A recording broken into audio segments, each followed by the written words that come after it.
नमस्कार दोस्तों। आज हम बात करने वाले हैं एनजीओज़ के लिए जो गोल्डन डेज चल रहे हैं। मैं इसको गोल्डन डेज इसलिए बोल रहा हूँ कि पहले आप बहुत सारी चीज़ों पर डिपेंडेंट रहते थे, लेकिन आज सरकार ने इस तरह की व्यवस्था की हुई है हमारे लिए। अगर हम अच्छा काम करना चाहें तो हमें कोई आसानी से हम काम कर सकते हैं, कोई मुश्किल नहीं होने वाली है। मैं आपको कुछ चीज़ें बता रहा हूँ जो CSR एक्ट के अंदर लिखी हुई हैं। और CSR एक्ट का मतलब है कि कंपनियों को अपने प्रॉफिट का कितना पैसा हमारे थ्रू, मतलब एनजीओज़ के थ्रू समाज सेवा के लिए खर्च करना जरूरी है। तो आइए जानते हैं हम CSR एक्ट के बारे में हैं।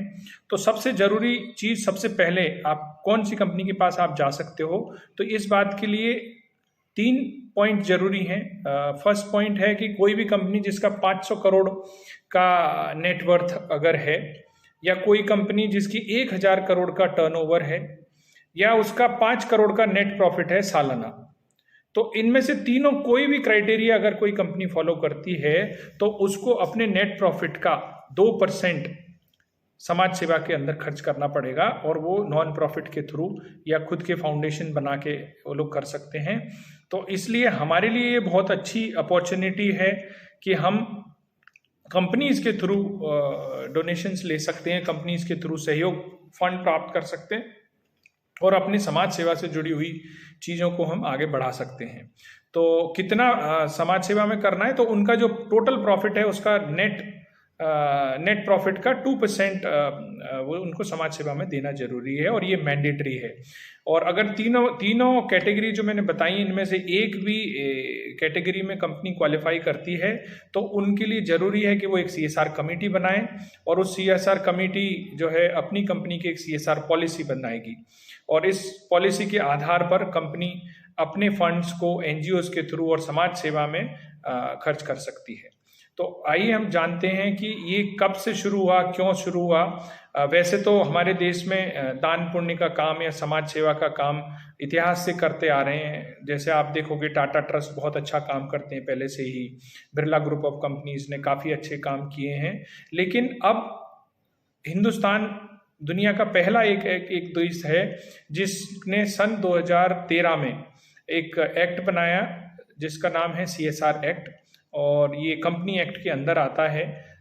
CSR एक्ट सेक्शन 135 शेड्यूल 7 में इन्होंने डिफाइन किया है कि कंपनीज किस तरह से अपने सामाजिक दायित्व को पूरा कर सकती हैं और किस तरह के प्रोजेक्ट्स को फंड कर सकती हैं। तो वैसे अगर आप नाम लो तो हेल्थ में, एजुकेशन में, वृद्धाश्रम, समाज सेवा से रिलेटेड लगभग सभी टॉपिक्स इन्होंने कवर किए हैं। तो आप एज ए एनजीओ आप किसी भी फील्ड में काम कर रहे हैं, 99% केसेस में आपका प्रोजेक्ट CSR के अंदर कवर होता ही है। तो आप डेफिनेटली CSR के लिए क्वालिफाई करते हैं तो आपको अप्लाई कर सकते हैं। मेरा उद्देश्य ये वीडियो बनाकर, मैं कई तरह के वीडियो पहले भी बना चुका हूँ, सबसे ज़रूरी जो उद्देश्य है वो ये है कि आपका टाइम बचेगा, आप अच्छा काम कर सकेंगे, आपको इधर उधर भागने की आवश्यकता नहीं है कि क्या कौन सी कंपनी के पास जाएं, कैसे प्रपोजल लिखें, किस तरह की कंपनी से हम बात करें। ये सारी चीज़ें मैंने कुछ वीडियोस में आपके साथ शेयर की हैं, और मैं आगे भी आपको इस तरह की कंपनियों के बारे में बताऊंगा जो कौन से राज्य में काम कर रही हैं, कौन से डिस्ट्रिक्ट में काम कर रही हैं और किस तरह के प्रोजेक्ट्स को सपोर्ट करती हैं। तो आप मेरे चैनल को आप लाइक सब्सक्राइब कर सकते हैं, और इससे आपके सारे क्वेरीज, एनजीओ से रिलेटेड क्वेरीज आपकी ज़रूर पूरी होंगी। अगर आपके पास कुछ क्वेश्चंस हैं तो आप डेफिनेटली आप कमेंट कर सकते हैं। मेरे को बहुत सारे व्हाट्सएप पर मैसेजेस या कॉल भी आते हैं आप लोगों के, तो सारे क्वेश्चंस मैं आंसर नहीं कर पाता हूँ, लेकिन अगर आप कमेंट करेंगे तो मैं उसके ऊपर ज़रूर आपको आंसर करूँगा।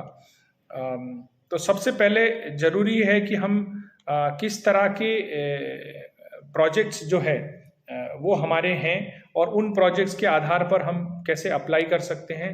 तो जैसा मैंने बताया कि अगर कोई कंपनी CSR के लिए क्वालिफाई करती है तो उसके लिए 3 चीज़ें बहुत ज़रूरी हैं। सबसे पहले उनको CSR पॉलिसी बनानी पड़ेगी, CSR पॉलिसी के आधार पर उनको एनुअल एक्शन प्लान बनाना पड़ेगा, और फिर एनुअल एक्शन प्लान के हिसाब से उनको अपनी एक एनुअल रिपोर्ट भी पब्लिश करनी होती है।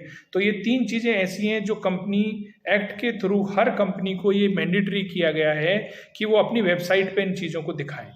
और उन वेबसाइट के थ्रू आप एज एन एनजीओ अपने घर बैठकर, आपको जरूरी नहीं है बार बार इधर उधर भागने की, आप अपने घर पर बैठें, अपने ऑफिस में बैठें और कंपनीज की वेबसाइट को सर्च करें। सबसे पहले आप ये जानें कि मेरे आसपास कौन सी कंपनियां हैं, आप उनकी वेबसाइट पे चेक करें, उनकी CSR पॉलिसी चेक करें और किस तरह के वो प्रोजेक्ट्स को सपोर्ट करते हैं। ये बातें आप जानकर आप डेफिनेटली आप एक अच्छा प्रपोजल ड्राफ्ट करके आप उनसे सबमिट करें और अपने लिए प्रोजेक्ट ले सकते हैं।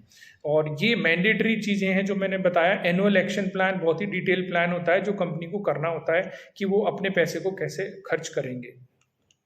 ये CSR एक्ट के अंदर डिफाइन की हुई हैं। अब तीसरी जो सबसे ज़रूरी चीज़ है कि एनजीओ के लिए क्या ज़रूरी है ये फंड्स लेने के लिए, तो जैसा मैंने पहले भी बताया है, आपके पास ATG 12A होना बहुत ज़रूरी है अगर आप CSR फंड के लिए अप्लाई कर रहे हैं। तीसरी चीज़ जो इस साल ही मैंडेटरी हुई है वो है कि हमारा CSR 1 में रजिस्ट्रेशन होना जरूरी है। मतलब एक URN जनरेट होता है, वो यूनिक नंबर, जिससे कि हमारे एनजीओ की ट्रैकिंग हो सकती है कि हम किस तरह के प्रोजेक्ट्स कर रहे हैं। तो ये जो CSR 1 में जो रजिस्ट्रेशन हमारा हो रहा है, इसके बाद आप एलिजिबल हो जाते हैं CSR फंड्स अप्लाई करने के लिए। तीसरी जो सबसे ज़रूरी चीज़ है कि आपका 3 साल आपकी एलिजिबिलिटी ज़रूरी है कि 3 साल तक आप अपने प्रोजेक्ट्स को रन करें और रन करने के बाद आप उसकी 3 साल की एनुअल रिपोर्ट आप बनाएं और प्रोजेक्ट्स के लिए आप अप्लाई कर सकते हैं। कंपनीज के पास एक राइट्स होता है कि वो अपने फंड्स को लोकल एरिया को प्रेफरेंस देती हैं कि जहाँ भी उनकी कंपनी है, उनके हेड ऑफिस हैं, उसके आसपास के एरिया में ही वो ज़्यादातर फंड्स को स्पेंड करते हैं। तो आपके लिए सबसे ज़रूरी है कि आपके आसपास कौन सी कंपनियाँ हैं, तो इस पर आप ध्यान देंगे तो आपका प्रोजेक्ट सफल होने के चांसेस हैं। नेक्स्ट चीज़ है कि कंपनी एक्ट के तहत जो डिफाइन किया गया, अगर कोई कंपनी अपना CSR फंड्स खर्च नहीं करती है तो उनके ऊपर एक बहुत भारी पेनल्टी लग सकती है, जैसे 1 करोड़ से ज़्यादा की पेनल्टी हो सकती है। और उनका जो फंड्स अगर उन्होंने खर्च नहीं किया है तो वो अल्टीमेटली उनको नेशनल CSR फंड्स जो बनने वाला है उसके अंदर ट्रांसफ़र करना पड़ेगा। तो कोई भी कंपनी ये नहीं चाहती कि अगर उनके पास पैसा है और वो वहाँ चला जाए जहाँ उनके कंट्रोल में ना हो, तो वो डेफिनेटली समाज सेवा में खर्च करना चाहेंगी। कंपनियां कहाँ कहाँ पैसे नहीं दे सकती हैं या नहीं देना चाहिए CSR का पैसा है, वो है कोई भी कंपनी अपने एम्प्लॉय वेलफेयर के लिए CSR का पैसा इस्तेमाल नहीं कर सकती। दूसरा, कोई भी कंपनी अपने खुद के प्रोडक्ट के लिए, अपनी खुद की मार्केटिंग के लिए CSR फंड्स का इस्तेमाल नहीं कर सकती। कोई भी कंपनी किसी पॉलिटिकल पार्टी को CSR फंड से डोनेशन नहीं दे सकती। ये कुछ चीज़ें ऐसी हैं जो CSR एक्ट में डिफाइन की हैं। तो आप खुद ये देख सकते हैं कि अगर कोई प्रोजेक्ट इस तरह का कोई कंपनी कर रही है तो आप क्वेश्चन भी कर सकते हैं और आप अपने लिए अप्लाई कर सकते हैं।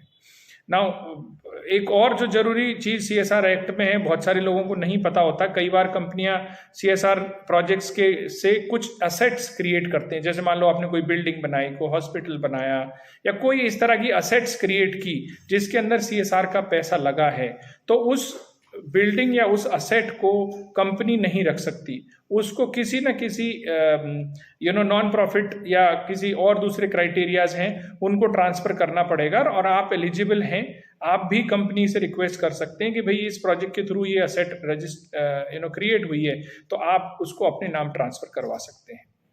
दूसरा, अगर आप कोई प्रोजेक्ट कर रहे हैं, मान लो 2 साल का प्रोजेक्ट है, आपने काफ़ी सारा फर्नीचर खरीदा है, कंप्यूटर्स खरीदे हैं, काफ़ी असेट्स खरीदी हैं उस प्रोजेक्ट को कंप्लीट करने के लिए, और जब वो प्रोजेक्ट कंप्लीट हो गया और ये सारी चीज़ें आपके अकाउंट से खरीदी गई हैं, आपके अकाउंट में ये बुक हो चुकी हैं, तो आप जो है प्रोजेक्ट कंप्लीट होने के बाद ये सारी प्रॉपर्टी या सारी असेट्स एनजीओ को बिलोंग करती हैं, ना कि CSR कंपनी आपसे वापस नहीं ले सकती। तो ये भी आपको जानना जरूरी है।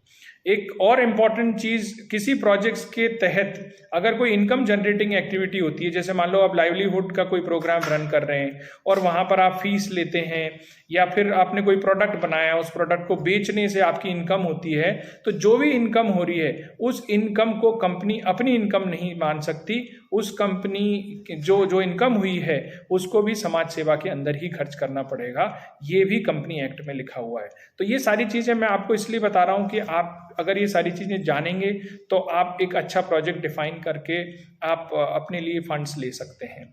और अंत में एक बहुत सबसे इम्पॉर्टेंट चीज़ जो ज़रूरी है एनजीओज़ के लिए, और ये एनजीओज़ को ध्यान रखना भी ज़रूरी है कि आप कंपनी एक्ट के अंदर ये भी डिफाइन किया गया है कि इम्पैक्ट असेसमेंट थर्ड पार्टी से कराना जरूरी है। सो ये दो क्राइटेरिया हैं इनिशियली, अभी आगे चलकर ये मैंडेटरी हो जाएगा सभी के लिए मुझे जो लगता है।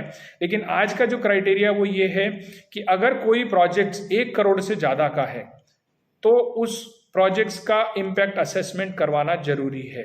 दूसरा, अगर किसी कंपनी का टोटल CSR फंड्स 10 करोड़ से ज़्यादा है तो उसको इम्पैक्ट असेसमेंट करवाना जरूरी है। और इम्पैक्ट असेसमेंट करवाने में जो भी पैसा खर्च होगा वो आपके प्रोजेक्ट्स के थ्रू खर्च नहीं होगा। तो इसलिए ये कुछ पॉइंट्स थे जो मैंने आपको बताए हैं CSR एक्ट के बारे में, जो आपको जानना जरूरी है। और ये सब जानकर आप अपने NGO के लिए एक अच्छा सक्सेस पाथ क्रिएट कर सकते हैं। बहुत बहुत धन्यवाद। Thank you. नमस्कार।